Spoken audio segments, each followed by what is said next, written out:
Não adianta eu morar em Guajará-Mirim e querer ir lá para Ji-Paraná.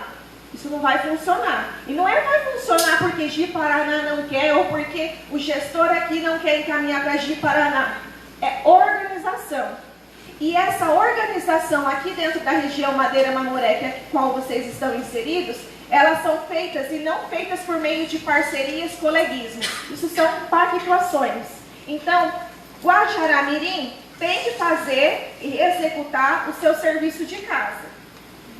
Só que algumas coisas existe pactuação, porque ele não pode executar aqui, e aí toda vez que um usuário, um morador daqui no município de vocês precisar, ele vai para onde?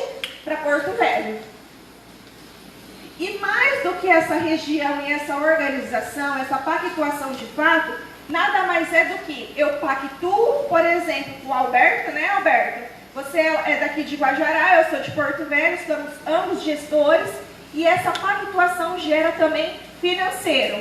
Então, toda vez que alguém daqui de Guajará precisar ir lá fazer um atendimento lá em Porto Velho comigo, ele vai fazer porque está pactuado. Está lá acordado e assinado por ambos os gestores. Mas esse recurso desse procedimento é pago também para mim. Então, eu não faço caridade. Eu faço pactuação, recebo financeiramente por isso, para executar aquilo que foi acordado. Pergunto para vocês, para levar para o grupo também de vocês para discussão. Vocês têm dificuldade para chegar nos serviços que precisam ser executados em Porto Velho? Parênteses. Aquilo que é de responsabilidade de Porto Velho. Porque muitas coisas que às vezes vocês trazem de problemas deveriam ser resolvidos aqui em Guajará-Mirim. E como esse serviço aqui em Guajará deveria ser organizado?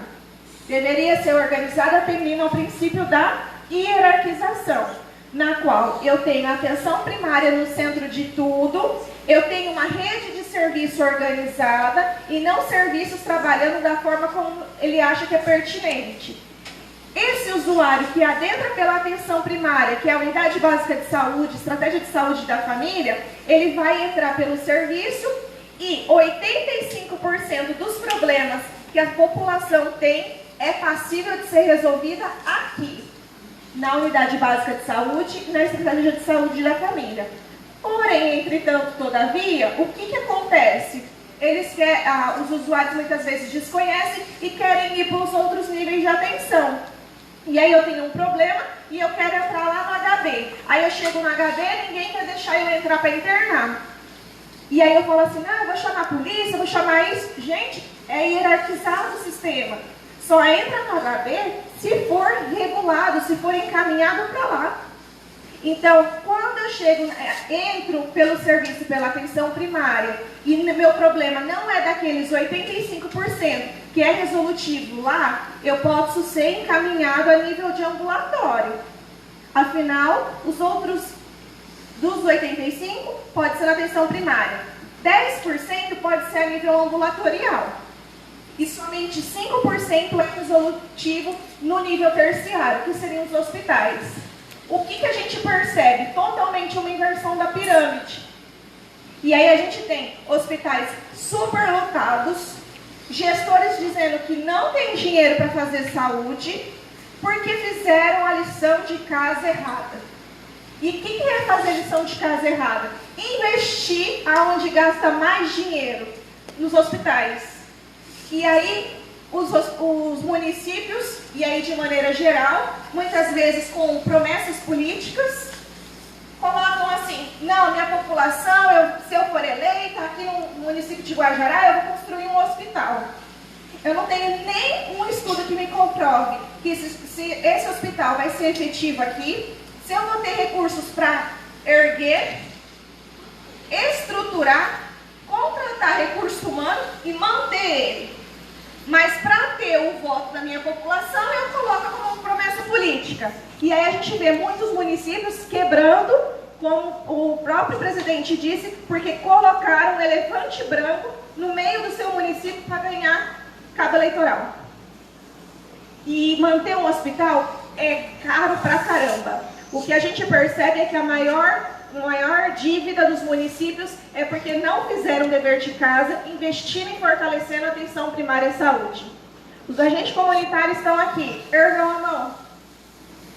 Essas pessoas aqui, que aqui estão e levantaram a mão, e deveriam ser, literalmente, muito mais investidos, motivados a trabalhar, porque eles estão, e eu falo isso não por experiência de Guajará, porque eu não conheço, mas muitos agentes comunitários são contratados, são colocados na área, e lá na área eles vão aprender o que é ser agente comunitário de saúde, sozinho, sem nenhuma educação continuada, permanente, do jeito que vocês querem imaginar. E aí eles chegam na casa das pessoas, eles começam a olhar e eles não sabem o que eles têm que olhar, eles não sabem muitas vezes o que eles têm que fazer, e eles têm que aprender aquilo que não foi delegado, que não foi oferecido capacitação.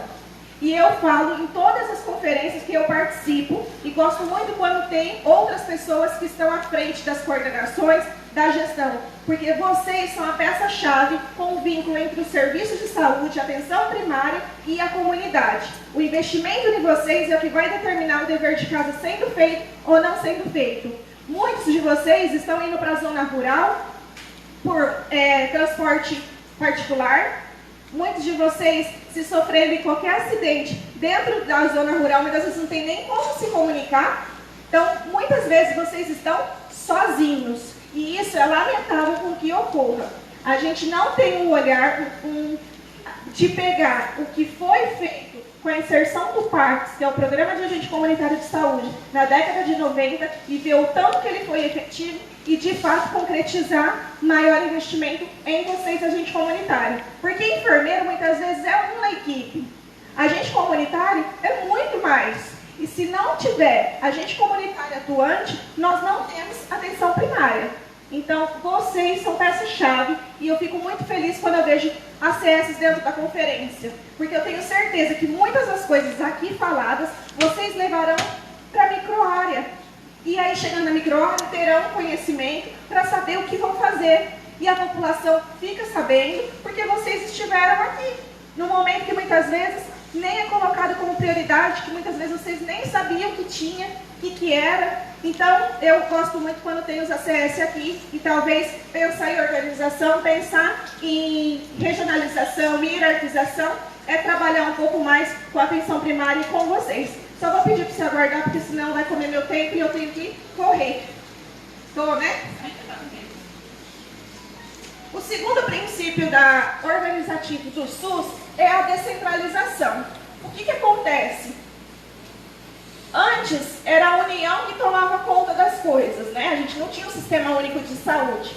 Quando vem esse princípio da descentralização, ela vem como uma forma de redistribuir as responsabilidades.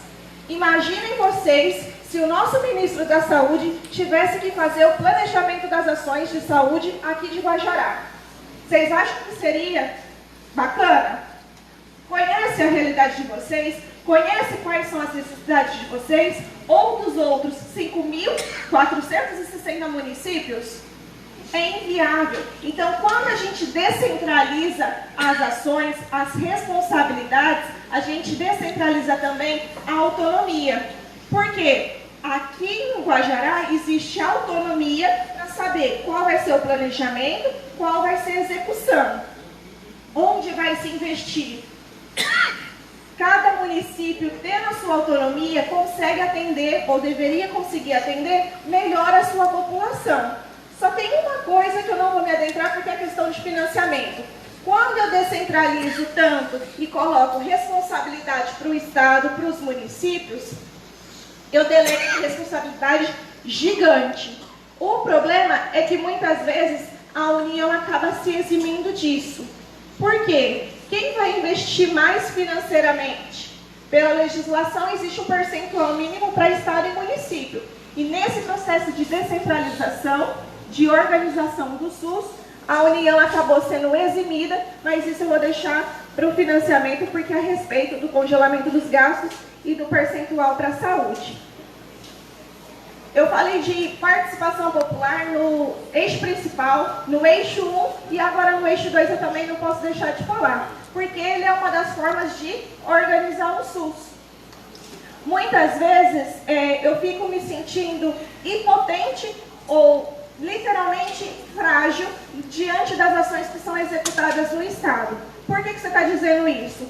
O planejamento do Estado é passado, ou deveria ser passado, né? Muitas vezes chega bem atrasado, e é rotineiramente, né, presidente? São passados o planejamento das ações de saúde do nosso Estado lá no Conselho. Quando eu identifico que não está sendo executado ou que existe uma ação que deveria ser colocada, cabe a mim, conselheira, colocar aquilo e dar voz. Gestor, não precisa melhorar essa ação. Então, a participação popular, ela veio sim como um processo de revolução diante do que a gente tinha. E diante de tudo isso que a gente conversou hoje, o tanto que eu volto a dizer naquela pergunta do eixo 1, o quanto eu tenho sido parte de tudo isso. Ou o quanto eu tenho colocado e delegado a minha responsabilidade para o outro. Falando um pouquinho dos princípios e quais são os desafios. O primeiro deles é a questão da fragmentação. Cada serviço faz a sua ação e ninguém conversa com ninguém. Primeiro problema. Essa fragmentação ela não vai interferir no meu modo profissional apenas, mas vai garantir como esse usuário vai permanecer na rede de atenção à saúde.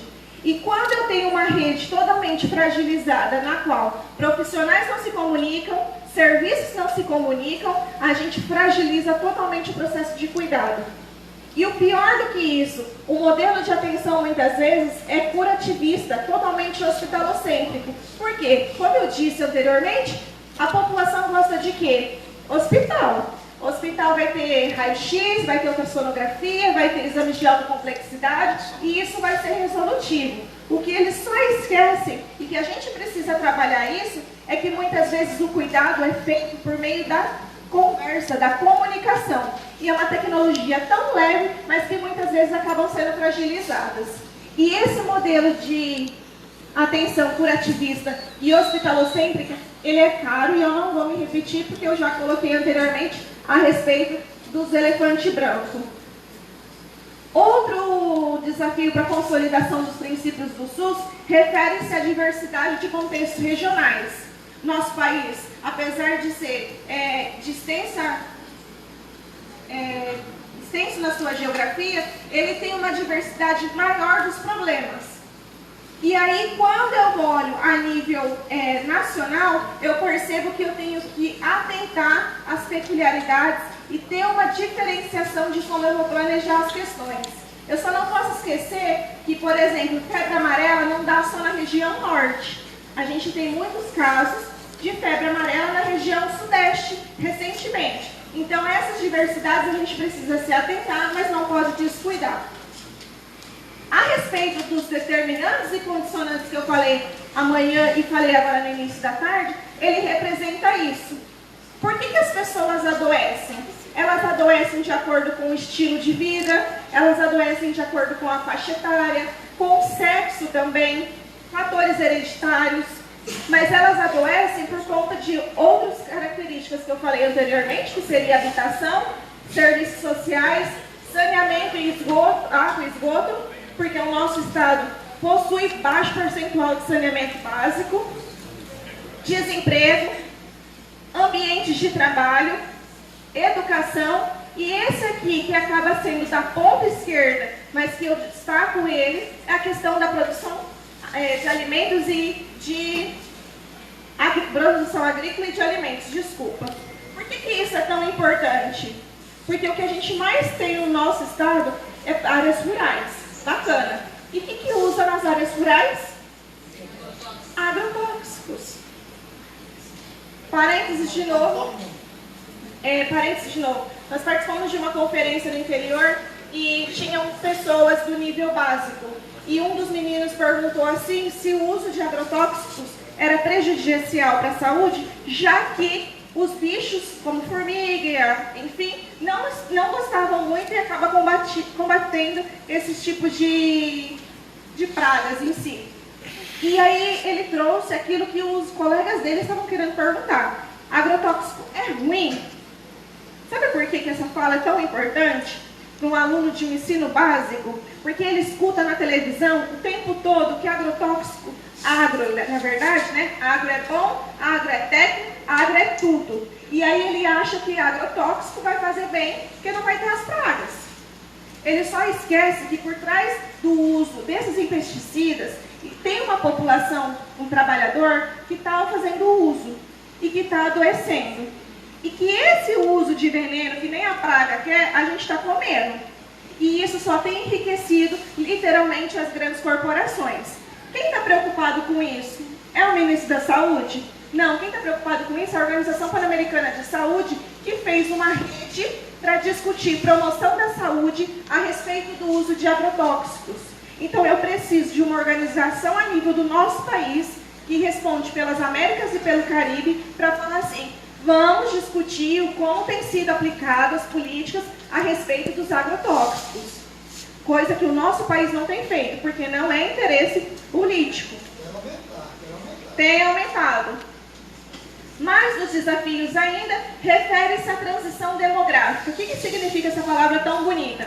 Significa que, se algumas décadas atrás, nascia muita gente, morria muita criança, e a gente não vivia tanto. Então, a gente tinha muito mais crianças, menor, assim, até a adolescência, que era a população maior do nosso país. Com o longo dos anos, as mulheres foram tendo menos filhos, a população vive mais e a maior concentração, a maior faixa etária é a população economicamente ativa. Essa mudança no perfil, com o envelhecimento humano, por exemplo, né, o envelhecimento da nossa população, aumenta, por exemplo, as condições crônicas. Quando aumenta as condições crônicas, tais como hipertensão e diabetes, se eu não tiver uma atenção primária que atua de forma efetiva, essa diabetes e hipertensão descontrolada vai causar um infarto, amputação de membros, internação, aumento do custo, diminui a qualidade de vida. Morre. E muitas morrem mesmo, por quê? Infecção hospitalar. Fora isso, a gente diminui a autonomia dessas pessoas.